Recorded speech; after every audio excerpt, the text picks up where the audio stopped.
فی الدنیا والآخرہ، کہ اللہ تعالیٰ سے دعا مانگ کہ اللہ تعالیٰ تجھ سے درگزر کرے، تجھے معاف کر دے، اور اللہ سبحانہ وتعالیٰ تجھے عافیت دے دے.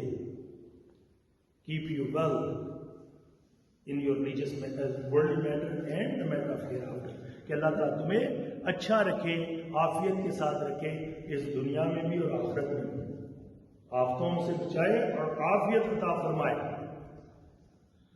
صحابہ رضوان اللہ اجمعین فرماتے ہیں اتاہ فی یوم الثانی، وہی بندہ دوسرے دن پھر آ گیا، پھر آ کے اس نے وہی سوال کیا کہ کون سی دعا سب سے افضل ہے، اور رسول اللہ صلی اللہ علیہ وسلم نے بھی وہی جواب دیا. پھر جو ہے تیسرے دن آ گیا، پھر تیسرے دن آ کے اس نے پھر پوچھا کہ یا رسول اللہ صلی اللہ علیہ وسلم سب سے بیسٹ جو ہے وہ دعا کون سی ہے؟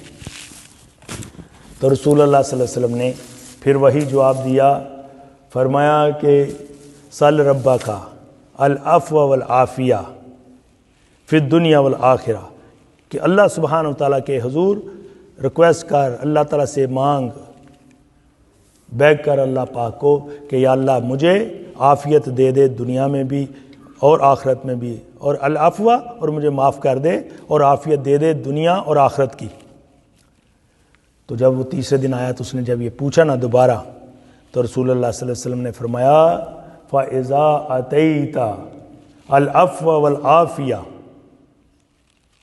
فِي الدُّنْيَا وَالْآخِرَةِ قَدْ أَفْلَحْتَ. آپ صلی اللہ علیہ وسلم نے فرمایا کہ تجھے بات سمجھ نہیں آ رہی، اگر تجھے اللہ تعالیٰ نے عافیت دے دی، تجھ سے درگزر کر دیا تیرے گناہوں سے، تیری جو ہے مسٹیک سے، تیرے فالٹ سے، اور تیری ان ساری بری حرکتوں سے اگر اللہ نے درگزر کر دیا اور تجھے عافیت دے دی اس دنیا کی اور آخرت کی، قد افلحتا، پھر تو کامیاب ہو گیا، پھر تو جو ہے فرمایا کہ تو بلائی کو پہنچ گیا، تو فلاح پا گیا.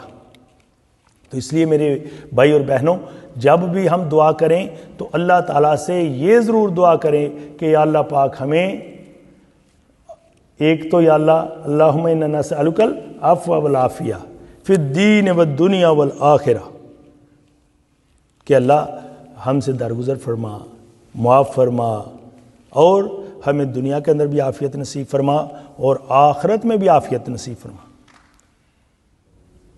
کیونکہ رسول اللہ صلی اللہ علیہ وسلم، صحابی فرماتے ہیں کہ نبی پاک صلی اللہ علیہ وسلم جو تھے وہ فرمایا کہ مسجد کے اندر داخل ہوئے اور فرمایا کہ جب مسجد میں، یہ روایت جو ہے عبداللہ بن عمر بن عاص فرماتے ہیں کہ آپ داخل ہوئے اور آپ نے فرمایا اعوذ باللہ العظیم و بوجہ الکریم و سلطان القدیم من الشیطان الرجیم. تو آپ نے یہ دعا پڑھ کے نا تو مسکرائے. تو وہ فرماتے ہیں کہ آپ اکثر یہی دعا پڑھتے تھے، لیکن آپ جب دعا پڑھ کے تو مسکرائے. تو صحابی نے پوچھا کہ یا رسول اللہ آپ کس وجہ سے مسکرائے؟ فرمایا کہ جب میں نے یہ پڑھا اعوذ باللہ العظیم و بوجہ الکریم و سلطان القدیم من الشیطان الرجیم، تو قال الشیطان حفظ منی سائر الیوم. آپ نے فرمایا کہ جب میں نے یہ کہا نا کہ اے اللہ میں آپ کی پناہ مانگتا ہوں، اے عظیم مولا بوجہ الکریم، اور اے نوبل کریم مولا سلطان العظیم، سب سے بڑے عظیم بادشاہ، تیری پناہ مانگتا ہوں. اللہ کے تعالیٰ کی 3 صفات سے حضور پاک صلی اللہ علیہ وسلم نے اللہ پاک کی پناہ مانگی، اور چوتھا اللہ کا ذاتی نام کے ساتھ. تو جو آپ نے جو ہی پناہ مانگی کہ اللہ میں آپ کی پناہ چاہتا ہوں شیطان مردود سے، تو حضور پاک صلی اللہ علیہ وسلم نے فرمایا کہ اسی وقت جو ہے قال الشیطان، تو شیطان جو ہے وہ چیخ پڑا، حفظ منی سائر الیوم، یہ تو اب سارا دن جو ہے میری شرارتوں سے جو ہے حفاظت میں آ گیا. تو دیکھو میرے بھائی اور بہنوں، اگر ہم یہ سنت اعمال کریں گے، اس طرح جو ہے پڑھیں گے انشاءاللہ یہ دعائیں تو اللہ سبحانہ و تعالی ہمیں بھی بچا کے رکھے گا. ورنہ کیا ہوتا ہے اگر ہم نے دعا نہیں پڑھی یہاں نماز کے اندر آ کے تو اس کے اندر وسوسے آ رہے ہیں. وسواس جو ہے وہ شیطان جو وسوسے ڈالتا ہے تو وہ آپ کی نماز کے اندر آ جائے گا. اگر آپ نے وضو کرتے ہوئے نہیں پڑھا اعوذ باللہ من الشیطان الرجیم, آپ کا وضو جو ہے غفلت کا ہوگا تو پھر نماز بھی غفلت کی ہوگی. تو اللہ تعالیٰ نے ہمیں اتنا بڑا ٹول اور ویپن دیا ہے اگینسٹ شیطان کہ بھائی آپ جو ہے یہ دعائیں پڑھیں, اور جو بندہ یہ دعائیں پڑھ لیتا ہے پھر اللہ کی حفاظت میں آ جاتا ہے. اور کوشش کریں کہ ہر وقت اللہ تعالیٰ کی ذات پاک کو یاد رکھیں. حضرت عبداللہ بن عباس رضی اللہ عنہما فرماتے ہیں کہ میں جو ہے نبی پاک صلی اللہ علیہ وسلم کے پیچھے رائڈ کر رہا تھا اور آپ نے فرمایا کہ یا غلام. میں نے عرض کی لبیک یا رسول اللہ. پھر آپ نے فرمایا یا غلام. پھر انہوں نے عرض کی کہ لبیک یا رسول اللہ. پھر جب تیسری دفعہ فرمایا, غلام کا مطلب ہوتا ہے کہ بیٹے, او مائی سن, ٹھیک ہے, ہمارا اردو والا غلام نہیں کہ بھائی سلیو یہ غلام کہ بیٹا. تو آپ صلی اللہ علیہ وسلم فرماتے ہیں کہ جب کوئی کام کوئی بات 3 دفعہ کہتے تھے تو اس کا مطلب ہے کہ غور سے سنو. تو جیسے کہتے ہیں نا کہ بھائی دل کے کانوں سے یہ بات سنو, تو آپ لوگ بھی غور سے سنیں کیونکہ رسول اللہ صلی اللہ علیہ وسلم نے کیسی زبردست بات بتائی ہوگی. تو ابھی آپ جو ہے سارے غور سے یہ سنیں اور اس کا آپ کو اتنا فائدہ ہوگا اللہ کے فضل سے. اگر آپ نے ایک ہی نصیحت کے اوپر آج عمل کر لیا نا تو آپ کی زندگی کے اندر جو ہے رحمتیں برکتیں آ جائیں گی اور اللہ تعالیٰ کی حفاظت میں آ جاؤ گے. تو انہوں نے فرمایا کہ کیا رسول اللہ صلی اللہ علیہ وسلم نے فرمایا کہ یا غلام احفظ اللہ یحفظ کا. فرمایا کہ اے بیٹے تو اللہ تعالیٰ کو بی مائنڈفل آف اللہ سبحانہ و تعالیٰ, کہ اللہ تعالیٰ کو ہمیشہ اس کی حفاظت کر اس کے نام کی, کہ آپ کا دل جو ہے اللہ اللہ کہہ رہا ہو ہر وقت. تم اس کا استحضار کرو کہ اللہ سبحانہ و تعالیٰ سے ایک پل بھی غافل نہ ہو.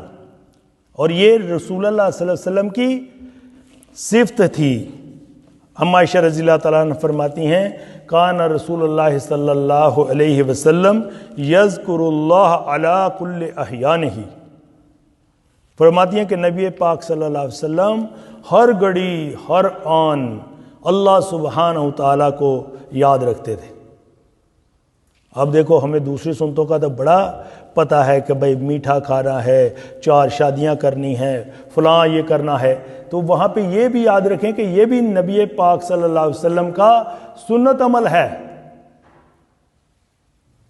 کہ ہر وقت کی سنت کہ نبی پاک صلی اللہ علیہ وسلم اللہ سبحانہ و تعالیٰ اللہ رب العزت کو ہر گھڑی ہر آن یاد رکھتے تھے میرے آقا صلی اللہ علیہ وسلم. تو آپ نے فرمایا کہ بیٹا اگر تو اللہ تعالیٰ کو اس طرح یاد رکھے گا, اللہ کے نام کی اس طرح حفاظت کرے گا تو یحفظ کا, تو اللہ تعالیٰ تیری حفاظت کرے گا. اور فرمایا احفظ اللہ تجدہ تجاہک. فرمایا کہ اگر تو نے ایسے اللہ تعالیٰ کی حفاظت کی تو فرمایا تجدہ تجاہک, تو اللہ تعالیٰ کو تو اپنے سامنے پائے گا. جب بھی تجھے ہیلپ کی ضرورت ہوگی تو تو اللہ تعالیٰ کو اپنے سامنے پائے گا. اور پھر آگے جو بات بتانے لگے ہیں, پھر فرمایا اذا سألت فاسأل اللہ, اور جب کوئی سوال کر مانگ کچھ بھی تجھے چاہیے ہو تو اللہ تعالیٰ سے مانگ. فرمایا کہ وَإِذِ اسْتَعَنْتَ فَاسْتَعِنْ بِاللَّهِ, اور جب تجھے مدد چاہیے ہو, ہیلپ چاہیے ہو, سپورٹ چاہیے ہو تو اللہ تعالیٰ سے ہی مانگ. اور فرمایا کہ اس لیے کیوں کہ فرمایا کہ اگر سوری ازل سے لے کر ابد تک آنے والے جن اور انسان یہ ساری مخلوقات اکٹھی ہو جائیں, فرشتے ہر ایک, اور تجھے کوئی تکلیف دینا چاہیں, پریشانی دینا چاہیں تو دے نہیں سکتے جب تک اللہ تعالیٰ نہ چاہے. کہ دیکھو نا، سارے چاہتے تھے حضرت ابراہیم علیہ السلام کو جلا دیں، لیکن وہ جلے ہیں